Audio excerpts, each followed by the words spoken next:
My boots strike against the polished tile floor of the barracks hallway, the sound sharp and steady after another 14-hour shift. Outside, the late September evening has already swallowed the sun, leaving only the glow of fluorescent lights guiding me toward my car. My body aches in the familiar way that comes from drills, reports, and endless briefings. Another mission prepared, another set of lives depending on details no one outside this base will ever know. I slide into the driver's seat and check my phone. Nothing. No calls, no messages, no reminders. 30 years old today.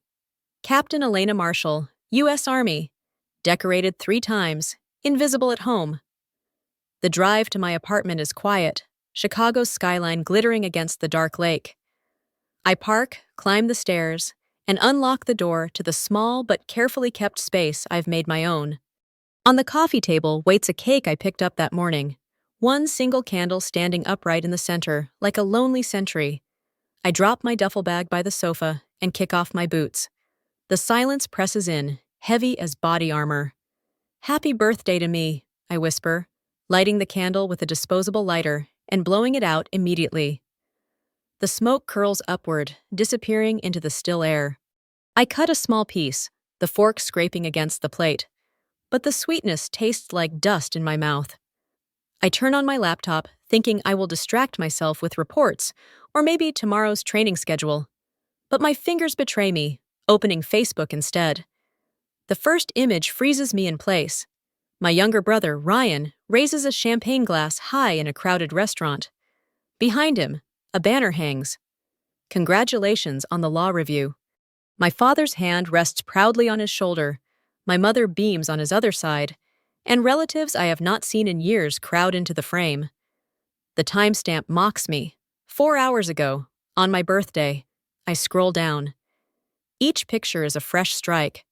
Ryan cutting a cake layered in gold frosting, aunts and uncles clapping, my parents' comments glowing with pride. So proud of our brilliant son. The Marshall family legacy continues. The phone in my hand trembles. They did not forget. They chose, and again, memory drags me backward without mercy. My 11th birthday. Alone at a diner with a melting sundae while they drove Ryan to a chess tournament. 17, sent to my grandmother's while they toured Harvard with him. Even my commissioning ceremony at West Point, overshadowed when Dad announced Ryan's internship at a corporate law firm. The apartment feels smaller now, the walls pressing closer. 30 years old, and I am still the afterthought. Still the one expected to serve quietly while others are celebrated. I close the laptop, leaving the bright faces frozen in silence. This time, something inside me refuses to break. Sleep doesn't come easily that night. I toss under the thin comforter, the glow of the street lamp outside, cutting slanted lines across my ceiling. Every time I close my eyes, I see Ryan's smile frozen in those photos, my parents standing like royalty beside him. Their pride for him has always been effortless. For me, it has always been conditional, if it showed at all. By morning, the ache in my chest has hardened into something sharper. I brew coffee, sit at the kitchen counter, and open my laptop. A new email notification pings. The subject line reads, "Hazard pay adjustment confirmed." I click it open, scanning the words twice to be certain. $95,000. The payment for my last deployment, months spent in the desert under constant threat. Long days of coordination. Nights interrupted by alarms and radio calls. Money earned not by accident, but by grit and risk. My hands steady as I stare at the number.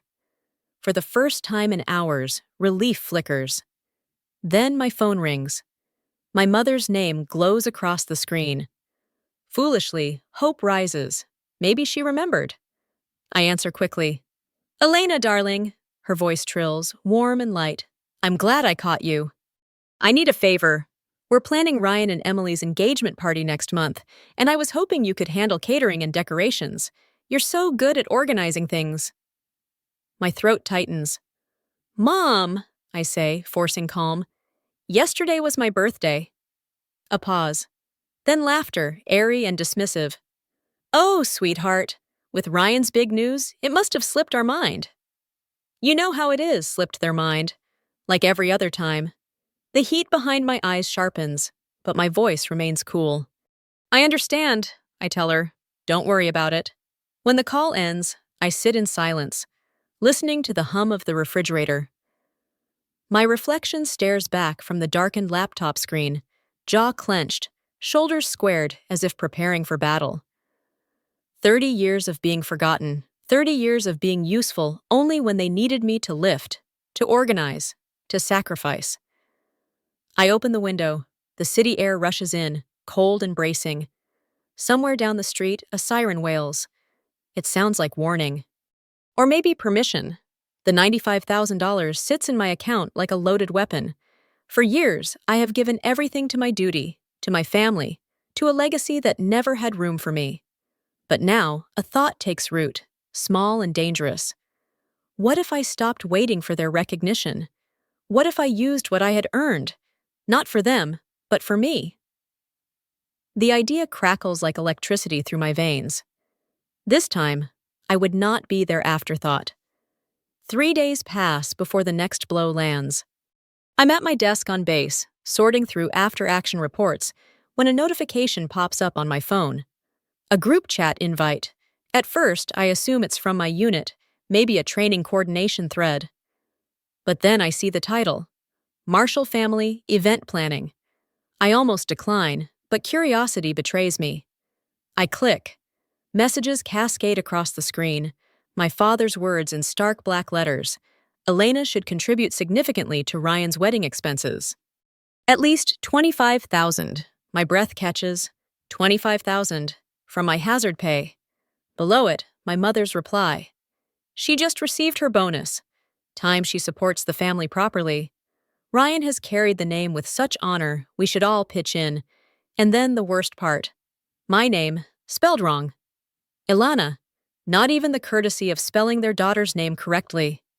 I set the phone down, but the words burn through me like acid. Support the family. Properly.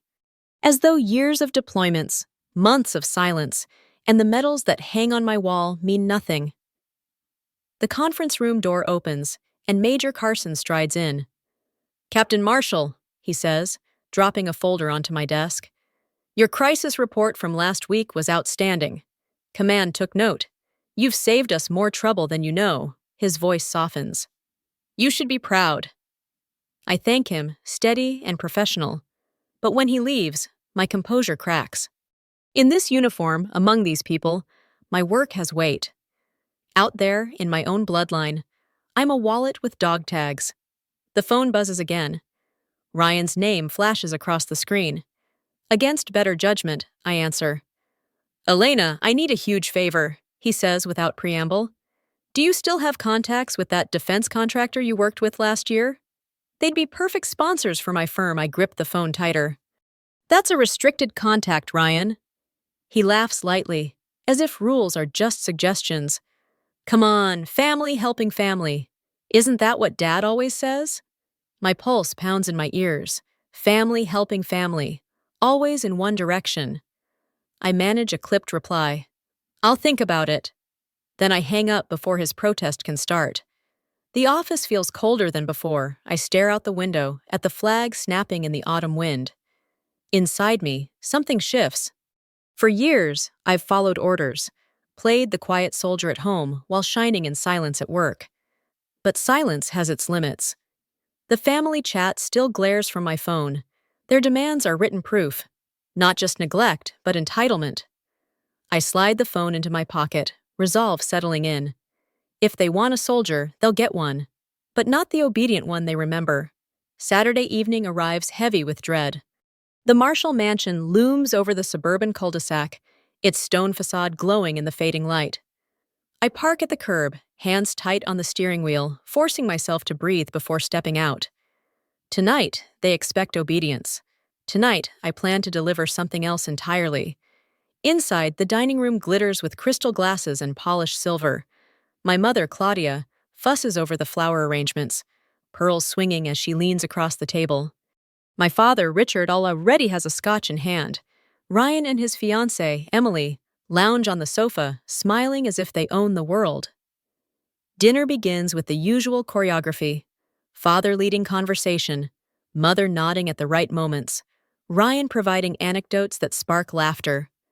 I cut my salmon into neat, untouched pieces, waiting.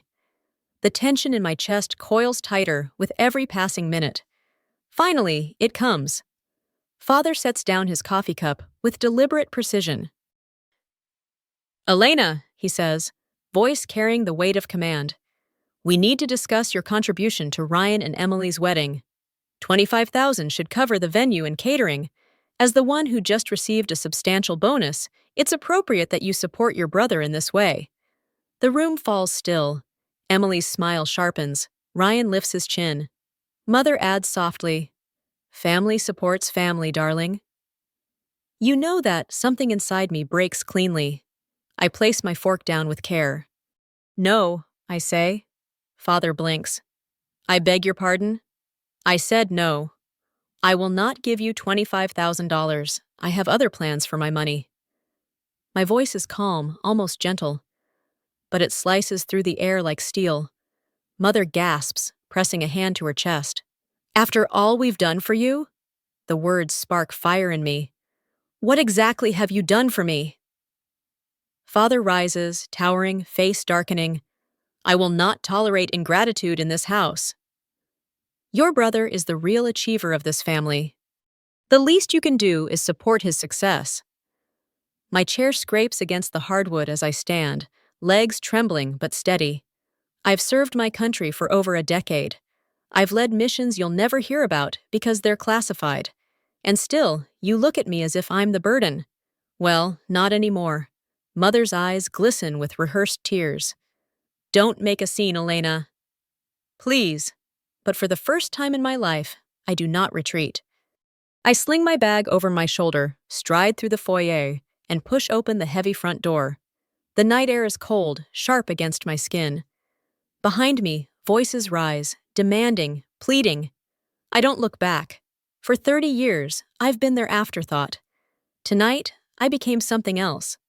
The week after that dinner feels like walking through fire, but for once, the flames don't consume me. They forge something harder. I wake early, train harder, and every night, instead of scrolling through family threads I was never included in, I open real estate listings. One evening, after a late run, I find it. A cabin tucked against Lake Erie, 4 bedrooms, wraparound deck, stone fireplace, tall pines whispering in the background. It is nothing like the Marshall Mansion with its chandeliers and marble floors. This place breathes freedom. 2 days later, I drive out to see it. The lake wind carries a scent of pine and salt, crisp against my face. The realtor unlocks the door, and sunlight spills across wide plank floors. I walk room to room, touching walls, picturing framed medals, photos of my unit, shelves stacked with the books I never had time to read.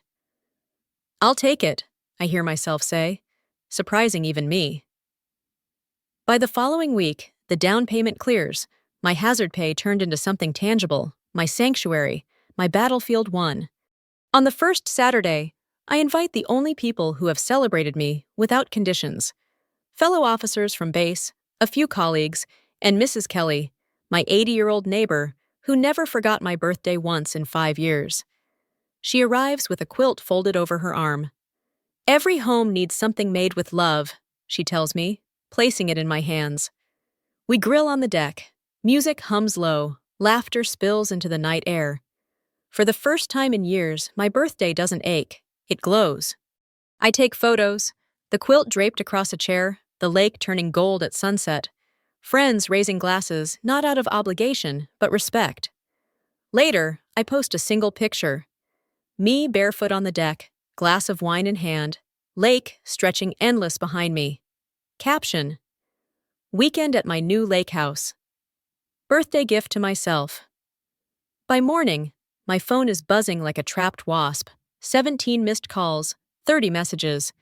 My mother's voice in one voicemail trembles with fury. "Where did you get the money for a house? Do you have any idea how reckless this looks?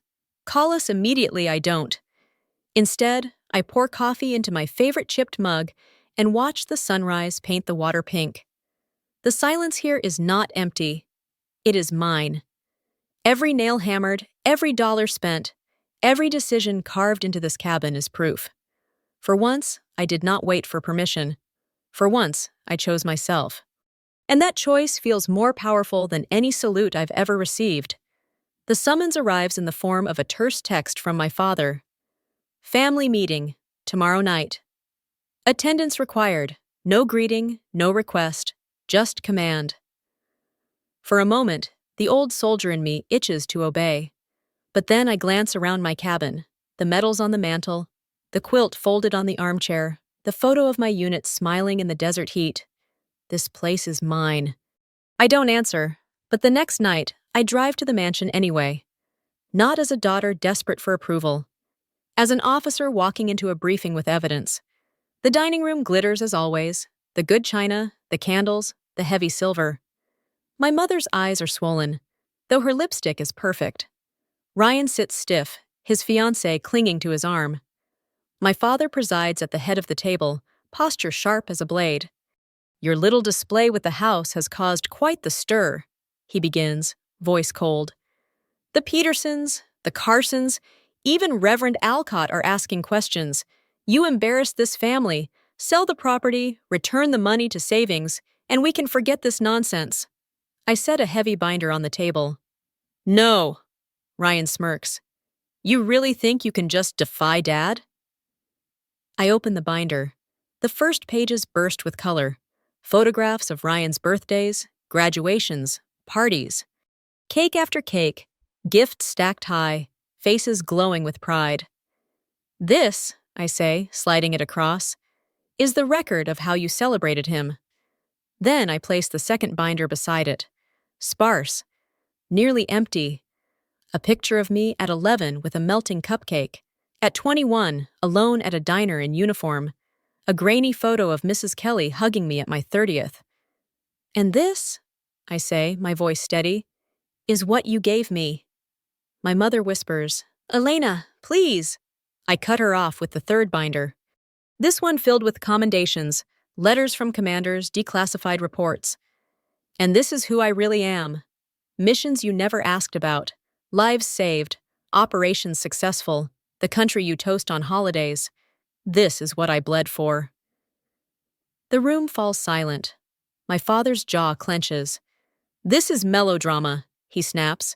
Your duty is to obey.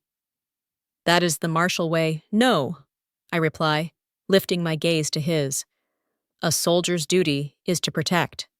I protected strangers more than you ever protected me. Ryan stares at the reports, the photos of me in combat zones. For once, his smirk falters. I close the final binder with a decisive snap. I didn't come here to ask for love or validation. I came to show you proof. From this day forward, you can never claim you didn't know who I was. The silence that follows is heavier than any battlefield quiet I've ever known. The silence in that dining room is broken only by the ticking of the grandfather clock in the corner. My father's face is a mask of anger. My mother's hands tremble around her napkin, and Ryan cannot stop staring at the reports. For the first time, the power tilts in my direction. Then my phone vibrates on the table, its sharp buzz slicing through the tension. I glance at the screen, a restricted number, military line. My pulse quickens. I need to take this, I say, rising before my father can object. I step into the hallway, pressing the phone to my ear. Captain Marshall? A voice says, crisp and authoritative. This is General Harris from the Pentagon. I'm calling with official notice. You've been selected for the National Defense Service Award. The ceremony will be held in Washington next Friday. The President will present it himself. We expect your attendance in full dress uniform. For a moment, I can't breathe. My throat tightens, heat rushing to my eyes. Recognition, not from the people who share my blood, but from the highest office in the nation. I'll be there, sir, I manage, steady despite the storm inside. When I return to the dining room, all eyes lock on me. My father narrows his gaze. Who was that? I take my seat slowly, folding my hands on the table. That was the Pentagon. Next Friday, I'll be in Washington. The President will be calling my name. My mother's fork slips from her hand, clattering against the china. Ryan blinks, mouth slightly open. Even Emily's smug expression collapses into disbelief. My father leans back, scotch forgotten. You expect us to believe that? You'll see it, I answer, my voice quiet but firm. Cameras, news coverage, every word broadcast. If you want to witness what real achievement looks like, come watch. The days blur after that. I bury myself in preparation, my dress uniform pressed until the creases could cut glass. The lake house becomes my sanctuary, the place where I rehearse my speech, where I remind myself this honor is earned. Friday arrives like a thunderclap. The Pentagon's auditorium glows beneath chandeliers, rows of uniforms and dignitaries filling every seat. My name echoes through the hall, called by the announcer.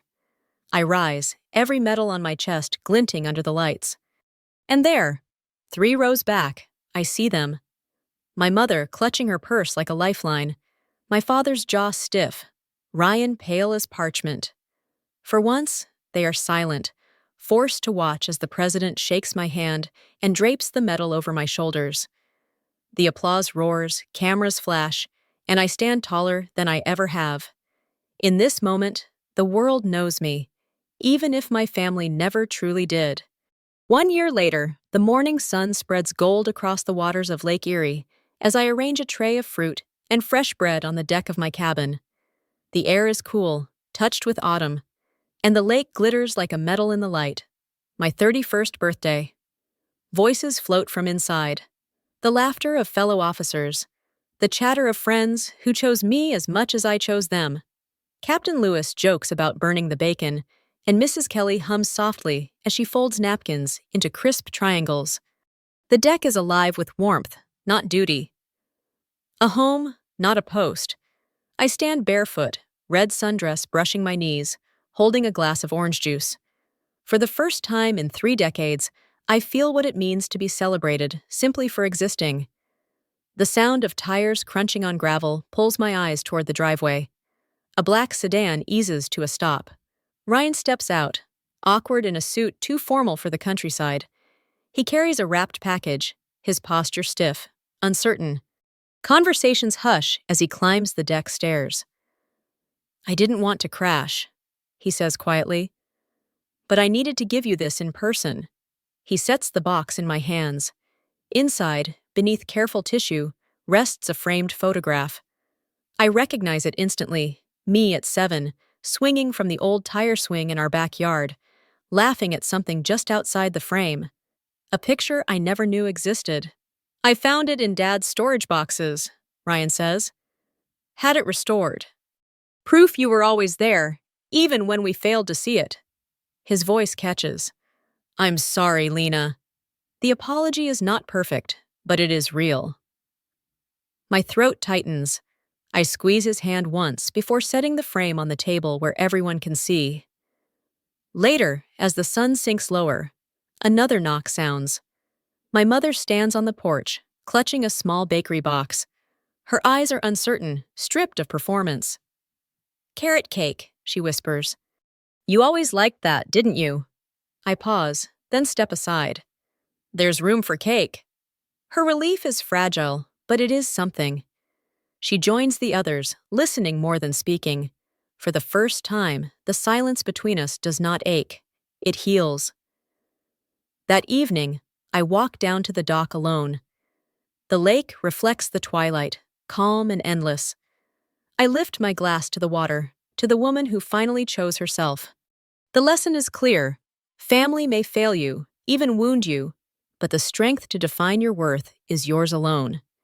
And when you honor yourself, the world, sometimes even the people you never expected, finally learns to honor you too. In the end, what Elena discovered was that recognition from others, even family, can never replace the power of recognizing yourself. For 30 years, she chased their approval, bending, sacrificing, hoping. But it wasn't until she chose herself, until she stood firm in her worth, that the world began to notice. The lesson is simple yet difficult. Family love should be unconditional. But when it isn't, you still have the right to claim your value. Sometimes the people closest to you will never see your light. That does not mean the light isn't there. It means you must guard it fiercely, shine it proudly, and build a life where you are no longer waiting to be chosen. You are choosing yourself. That is the kind of strength no medal, no rank, no applause can ever give. It is the strength that comes from within.